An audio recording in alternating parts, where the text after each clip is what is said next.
So here it comes. So the Bernie Sanders campaign endorsed Cenk Uygur.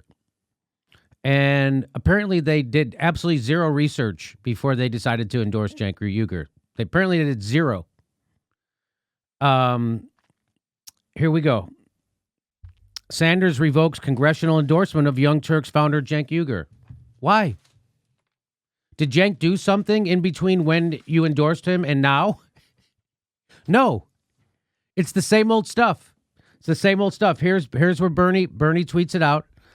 He says, Cenk Uygur has been a longtime fighter against corruption. However, my name's Bernie Sanders, and I don't stand up for anybody who stands up for me. He says, however, our movement is bigger than any one person. I hear my supporters who were frustrated and understand their concerns.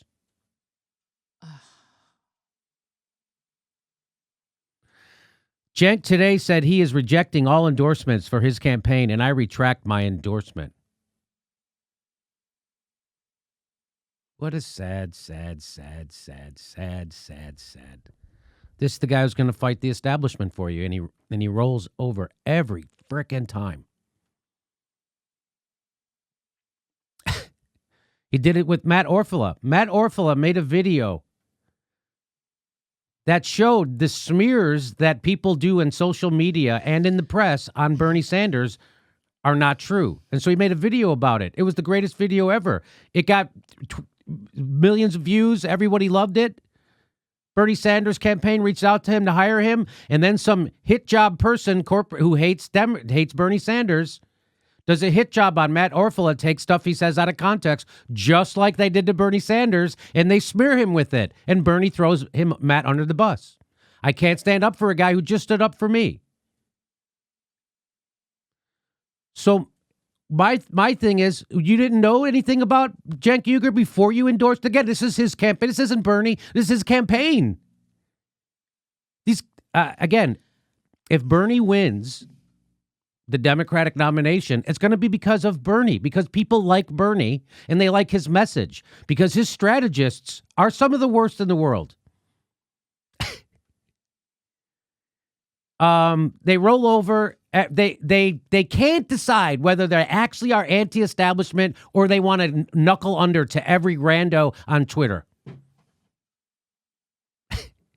You're supposed to be a revolutionary.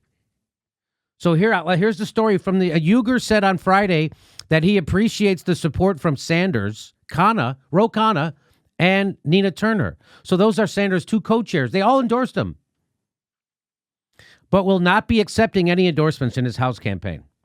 Besides Sanders, Uygur has also won. There it is. Ro Khanna, blah, blah, blah, blah, blah. Obviously, so this is the stuff. So it's the same stuff. So it's the same. So this is why, it's this. You know how they did to Tulsi? They just repeat the same smear over and over, no matter how many times it's been explained. Yes, Tulsi met with Assad. She also met with his opposition. This is called diplomacy. She's on the Armed Services Committee. So no matter how many times you explain that, Steve Schmidt and everybody on MSNBC is going to stand there and say she's an Assad toady right in front of Michael Moore, who won't say a word. In fact, he'll join in. And now they're doing it to Cenk Uygur and Bernie Sanders. And Bernie won't even stand up for Cenk. That's how it looks to me. And that's not Bernie, it's his campaign or whatever. I don't know. I don't want to blame Bernie for it. But it's his campaign. And so either it was a mistake to endorse Cenk in the first place, or it's a mistake to knuckle under right now to the same old smear tactics. It's a mistake one way or the other. And it's just sad. If you're going to make a mistake, I'd rather have him make a mistake being bold. Not the same old knuckle under. So this is what they're upset about. This is stuff that Cenk Uygur wrote, I think, 19 years ago on a blog when he was trying to be Howard Stern. He said, obviously the genes of women are flawed. They are poorly designed creatures who do not want to have sex nearly as often as needed for the human race to get along peacefully and fruitfully. So that's as a guy who can't get laid, and he's trying to write funnily about it. What he's really saying there is, I'm a I'm a nerd and I can't attract women. That's what he's saying. He's saying, obviously, it's not me. So I don't know. I've explained this a million times. I don't feel like doing it again. So anyway, Uygur, and also another Uygur, also another post outlining the rules of dating, including that there must be orgasm by the 5th date. So he said that. So his response was, first of all, I wrote that stuff 19 years ago. I deleted it 15 years ago. Uygur said, I deleted it not because I thought I'd get caught or someone would find it. I deleted it because I didn't believe in it anymore. Cenk used to be a right-wing meathead. This is not me. I was trying to be a stupid, politically incorrect Republican. So I wrote those things I knew were offensive. Uygur also defended himself this week from remarks he made in a 2013 episode of his show in which he ranked women on a scale from 1 to 10 based on how likely men would be to perform oral sex on them, among other things. Uygur told the Los Angeles Times that he should not be criticized for having frank conversations about sex. I agree. But of course, they're going to take everything out of context, and and in the hashtag Me Too era, that a guy like Cenk Uygur, who prided himself on speaking frankly about everything, and was doing a podcast that was half political and half pop culture, that you could take anything he says out. He talked for 2-3 hours a day on air. You can take anything he said out of context, and that's what's happening. But the bigger point is that the Sanders campaign, again, making tactical errors. This is an unforced error.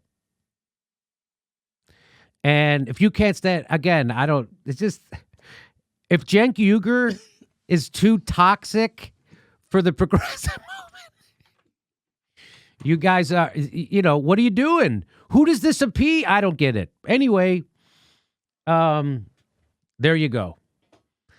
And now Cenk knows what it's like to be smeared repeatedly in a political campaign over garbage.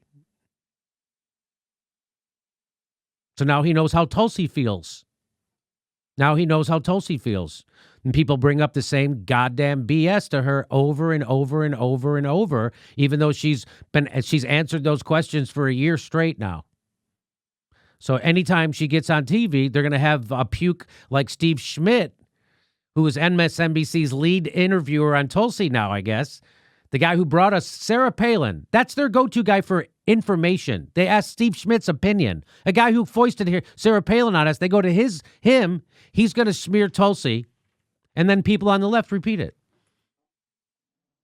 So I'm sure there's people on the left repeating this stuff on Cenk. Maybe at some point people on the left stop doing that. Maybe at some point people on the left stand up. There's such snowflakes on the left. Can't wait to throw each other under the bus at the drop of a hat for stuff like this. Unbelievable.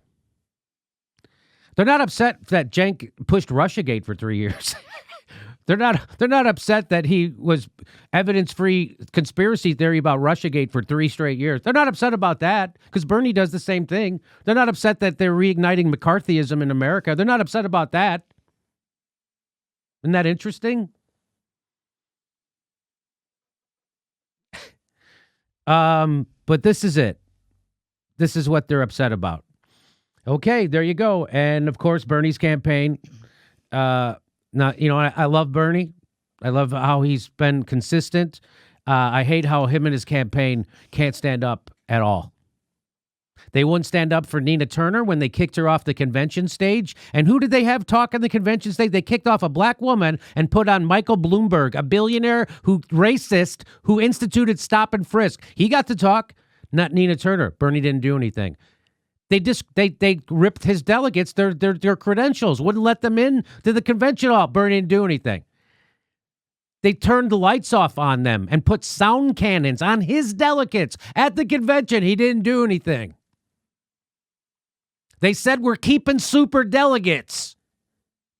He's okay with it.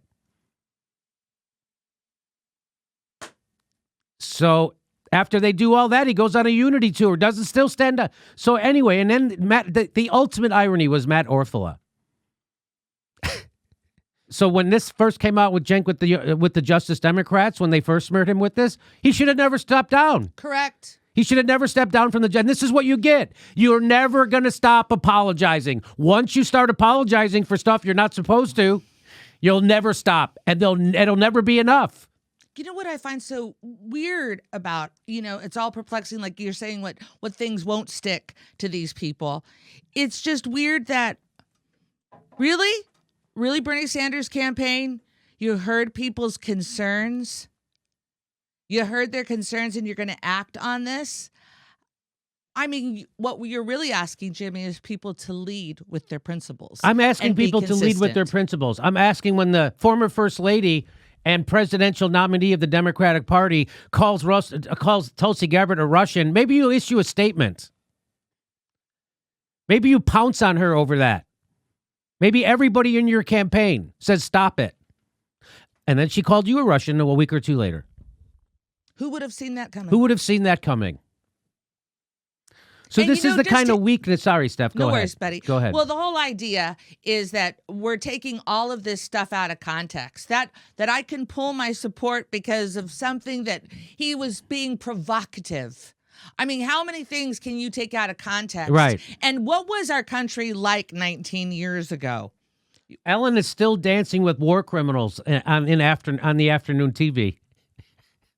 Again, this is Cenk's fault when he resigned from the Justice and the Justice Democrats as an organization threw Cenk under the bus, which showed that they're also feckless. I don't know if that's the right word. I liked it though. It's a nice word. It was. Really I don't think I used it correctly. It was nice. Look it up, Ruby. Look it up, feckless. I don't think I used it right. Was he feckless using feckless? And I mean, everything they say about the lefties having no spine. This whole situation reveals it. Cenk had no spine when he resigned from the Justice Democrat. It was a thing he founded. It's too bad. All I know is it's too bad. It just goes to show you that the Republicans know how to get. I'm going to do a story next about how the Republicans just rolled Nancy Pelosi and every House Democrat who voted for the NDAA. But they're really outraged about Trump. And guess what they did? They gave Trump everything he asked for in the NDAA. And they're really outraged at Trump. Yep. That's how they show their outrage. They give Trump more money for his military than he asks for. $131 billion for the military under Trump since Trump was elected. Do you know that? The military budget has been up to $131 billion since Trump took office. But we don't have enough money in our country to cover every citizen. Or for health care or college or people homeless. We don't have any money to take care of our people, our brothers and sisters that are living on the street. And nobody's doing anything about it. Anyway, this is, so there you go. So, but I'm so mad at an old blog from 19 years ago, Jimmy. I can't stand it. Again, this is what they feed into. This is what the Justice Democrats feed into. When they did that to Cenk, and then Cenk rolled over and took it. And now Bernie's rolling over for Cenk. So if you don't stand up at some point, this is what the left does. They all roll over. Cenk rolled over, and then Bernie rolls over. They just keep rolling over.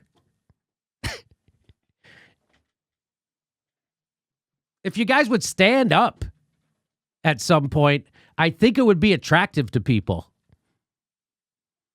If you would stand up against the CIA and the FBI during Russiagate, maybe do that.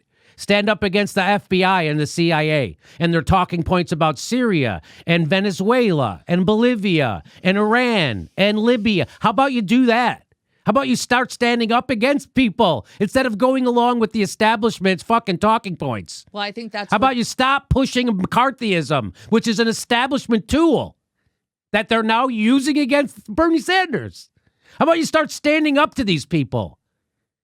Sorry, Steph. I certainly think that's the appeal for me of Tulsi Gabbard. Yes, she stands up. Yes, right?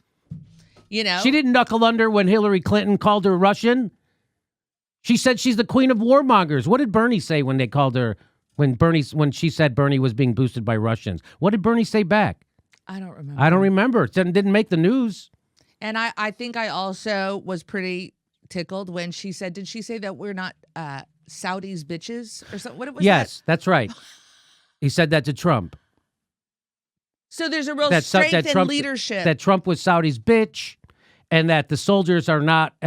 He's not our pimp, and we're not his whores. Right? That's Something, yeah. very close to what she said about him. See if you can find that. You know, again, and Bernie's going to go up at the next debate and tell everybody how friends he is with all the people we hate, which gets you nothing. And Michelle Obama will tell me that she was struck to the core when she heard those awful things about Trump grabbing pussy, except But she has the same values as George W. Bush. Mm-hmm. But she has the same values as a torturer and a war criminal. Values? Now you know why we have Trump. So, again, this is, Jenks didn't stand up for himself when the Justice Democrats came for him, and now Bernie won't stand up for Cenk, and it just keeps going. Bernie won't stand up for Nina. He won't stand up for his own delegates. Bernie won't stand up for Matt Orfalea. Now he won't stand up for Cenk. Jimmy, Tulsi's tweet was, "Hey, real Donald Trump, being Saudi Arabia's bitch is not, quote, America first." So there you go. So that's the ugly story of the left being rolled constantly by their enemies, because that's who did this. This is the enemies of progressives. These are corporate Democrats coming at Cenk and Bernie's endorsement. That's what this is. And they roll right over for them. Sad. Become a premium member and get hours of bonus material every week. Go to jimmydorcomedy.com/join. Also, come see our live shows. We do live shows all the time. We're going to be in Hawaii. Then we're going to Portland, Tempe, Sacramento, San Jose, Miami. Go to jimmydorcomedy.com for a link for all the tickets for all of our live shows. See you soon.